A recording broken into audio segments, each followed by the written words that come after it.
স্থানীয় সময় সোমবার বিকেলে যুক্তরাষ্ট্রের নিউ ইয়র্ক শহরের ম্যানহাটনে একটি বহুতল ভবনে বন্দুক হামলার ঘটনা ঘটে। ভারী অস্ত্রশস্ত্র নিয়ে এক দুর্বৃত্ত হঠাৎ সাধারণ মানুষকে লক্ষ্য করে এলোপাতাড়ি গুলি শুরু করে। এতে ঘটনাস্থলে নিহত হন পুলিশসহ বেশ কয়েকজন। এছাড়াও আরও অনেকে গুলিবিদ্ধ হয়েছেন বলে জানান new York city mayor Eric Adam. ম্যানহাটনের 345 পার্ক এভিনিউয়ের 33 তলা ভবনের নিচে ঘটনা ঘটে। নিহত পুলিশ সদস্য বাংলাদেশি বংশোদ্ভূত নাগরিক বলে জানা গেছে। বাড়ি সিলেটের মৌলভীবাজার। ৩৬ বছর বয়সী দিদারুল ইসলাম ২ বছর ধরে NYPD-তে কাজ করছিলেন। নিউ ইয়র্কের ব্রঙ্কসে স্ত্রী ও 2 পুত্র সন্তান নিয়ে থাকতেন তিনি। তার স্ত্রী 8 মাসের অন্তঃসত্ত্বা। নিউ ইয়র্কের সিটি মেয়র জানান, বাবা মায়ের একমাত্র সন্তান ছিলেন দিদারুল ইসলাম।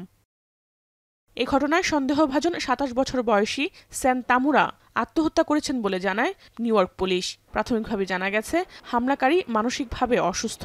হামলার পেছনে তামুরার উদ্দেশ্য কী ছিল তা এখনও নিশ্চিত নয়। পুলিশ জানিয়েছে, তারা হামলাকারীর অতীত কর্মকাণ্ড ও আগ্রহ বিশ্লেষণ করে সম্ভাব্য উদ্দেশ্য খুঁজে বের করার চেষ্টা করছে।